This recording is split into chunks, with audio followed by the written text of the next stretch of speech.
Hey everyone, welcome back. This is the second segment in the three-part series of finding more time and getting more done for lawyers or whoever you may be. In the first segment, we talked a little bit about getting clear on where our time goes and really understanding why do we lose time? And finally asking, is the way I'm spending my time in alignment with my priorities? Today, we're going to start looking at kind of day to day in the moment. How are we showing up? How are we making choices about how we spend our time and what we decide to make a priority in the moment and why? As with the last section, I'm going to go ahead and share my screen so you can follow along with me. All right, here we are with the recap of step one and moving into step two. How are you actually responding to your life? In particular, are you triaging your life or are you prioritizing your life? And when I say triaging your life, I mean, are we just drinking through the fire hose, watching all of these things come at us and just deciding, like, yes, that's a priority. Yes, I have to deal with that. No, I don't have to deal with that. And just kind of living in that influx all day long and not really taking a moment to sit and breathe and say, yes, all this stuff is coming at me, but what do I actually want to do with it? How do I actually want to spend my time in this moment? That's the distinction between the two. And we'll keep coming back to that. We're going to look at how are you handling your time at work and looking at whether or not we're seeking that immediate gratification, which we now understand is part of our motivational triad. It's part of our biology. That's going to really shed some light on the choices that we make in the moment. Are we chasing the feel goods or are we acting in alignment with our priorities? And then once again, we're going to dig into kind of why is this hard? For many of us, whether you're practicing law or any other type of work, there are often numerous demands on your time and attention in any moment.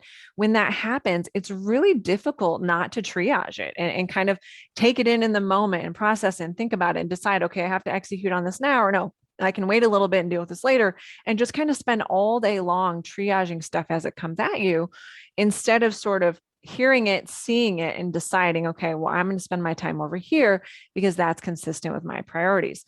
Two very different approaches, very different energy that we bring to our day. Why is it problematic to kind of live in that drinking through the fire hose approach day to day?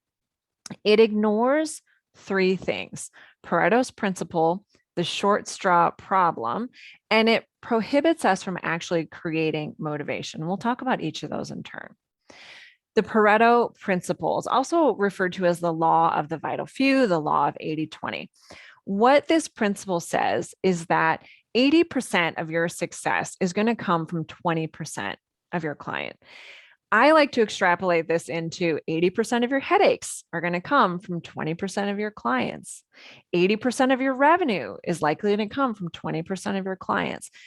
When we look at our life, we have to recognize that we can't give 100% to every single person in our life, to every single client. We have to start making choices about who we address first, what we address first, what gets our priority energy. How do we do that? When we consider the Pareto principle, it can allow us to set better priorities. It allows us to make clear decisions from a space of, okay, I can't help everybody, but what is more in alignment with my skill set? What is more in alignment with what I want? What is more in alignment with getting me where I want to be in my career? When I think about the Pareto principle, I think about some of the clients I had when I was in private practice. And I often had these little clients that were constantly emailing with like little bitty one-off questions that would take an hour or 2 hours to respond to. And you'd send the email with your response and then have another follow-up. And it could suck up a whole afternoon. But when I look at the actual revenue from these clients for a year, it was a small fraction of my overall revenue in my practice group. And so I really had to start asking, like, this client is truly 80% of my headaches. They gobble up a ton of my time, but they never really give me a lot of work. It's these like one-off questions. It's never big projects that really move the needle for me and for them. Instead, they're creating a significant portion of my frustration. And I had to start making some different choices about that client and really asking, maybe this client is better suited for a young associate or even a paralegal to chime in and provide support, it's not the best use of my skill set. It's not going to further my career, and it's not going to further develop my practice group. And so I had to, through that lens, approach that client differently when I got emails from them. Some things you might kind of consider as you apply this principle to your day to day and to your work is really asking, what clients are a good fit for me? That client was a really great fit for my young associate who loved digging into these little things and having that client relationship and contact and being able to handhold with all the follow-up questions. It was not a good fit for me or my temperament. Asking yourself, what clients are my target market? I liked big clients, publicly traded clients who had the really complex issues. Those were not other people's target clients. They wanted the small relationships. They wanted people that they could see in person on a regular basis. Which clients do you enjoy working with? Is this client contributing to a significant portion of your frustration? And how is that impacting how you show up with other clients? Is it worth it? These are the types of things that we can apply when we get those requests and emails from clients. We can start asking, is it in alignment with how I want to show up? And how does this particular request fit in with the Pareto principle? What is the long-term result that this has on me and my future and my career?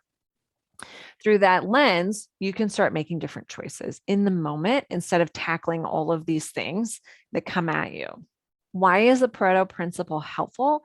It's going to allow you more freedom. It's going to allow you space to focus your energy on those clients that might contribute more to your happiness and contribute more to your success, that are going to bring out more passion in you and allow you to show up as your best.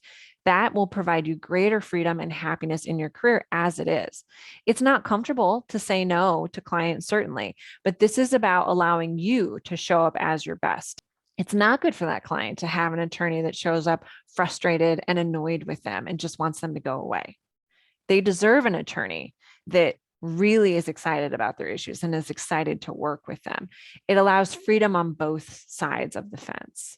As I mentioned, there are 3 problems with triaging your day and just kind of taking what comes at you as opposed to prioritizing. The second problem is that real priority projects that are going to contribute to 80% of your success, they're going to get the short straw. They're going to get stuck in that logjam.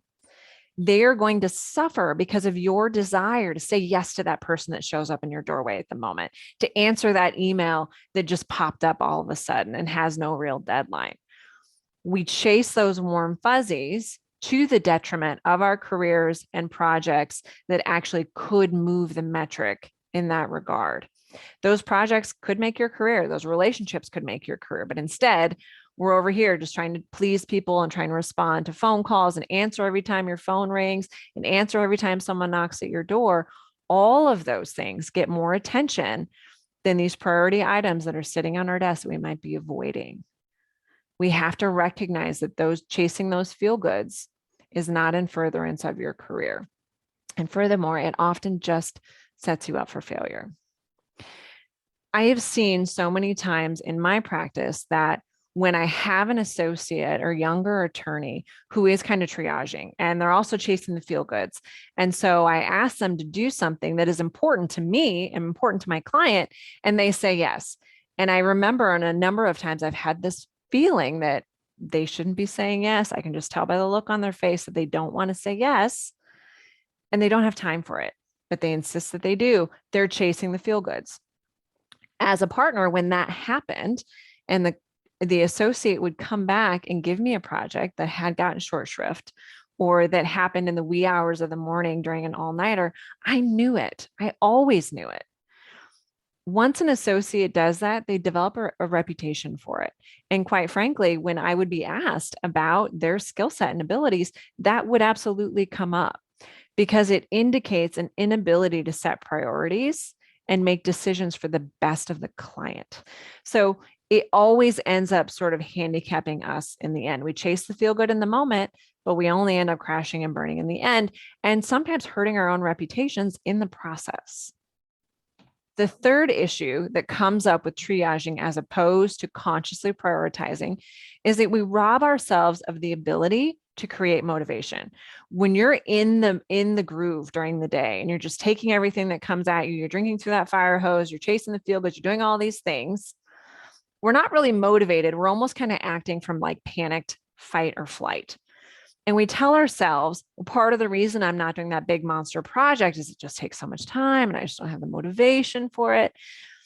We act like motivation is just something that happens to us. And that is not the truth. When we sit down and we tackle those things that we have characterized as hard or ugly projects, when we do that, it creates momentum. It forces us to set aside the drama and just do it. And maybe we don't even have to do it beginning to end. Maybe we just look at it. Sometimes that alone can kind of bring the temperature down and help us realize like, this is not going to be that big of a deal. It's usually not as horrible as we think it is. But all of that avoiding and all of that dreading and all of that chasing the feel goods, it sops up so much of our energy. So of course, you don't want to go do this monster project because we've been over here living in panic, fight, or flight, wasting energy left and right. When we consciously decide, I'm going to sit down and look at this, even if I don't feel motivated, what comes from that is motivation. It comes from action.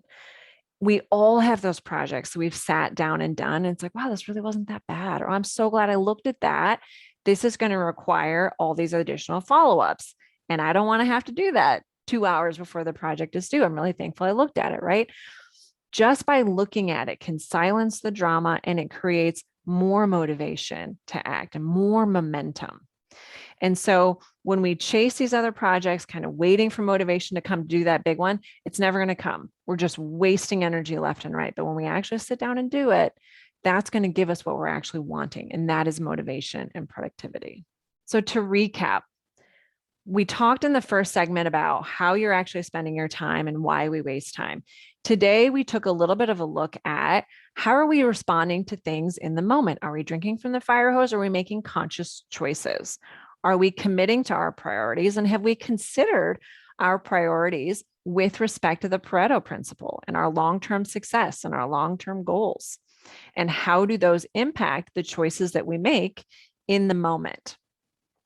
Lastly, we talked about how this desire to avoid the big scary projects not only wastes energy, but robs us of the opportunity to create momentum by just sitting down and looking at it. When we do that, we allow ourselves to get motivated. It feels much more doable and it feels good to do the scary thing. And now we've created this new energy and life that we can bring to the project. We don't have to be over here spinning in fight or flight, wasting energy and being worried about this project sitting on the back burner. Okay, that is the end of segment 2. In the next segment, we're going to dig into my absolute favorite tool that we can use to manage your to-do list and actually start executing now that we've gotten better at making choices about how we spend our time each day. We'll see you there.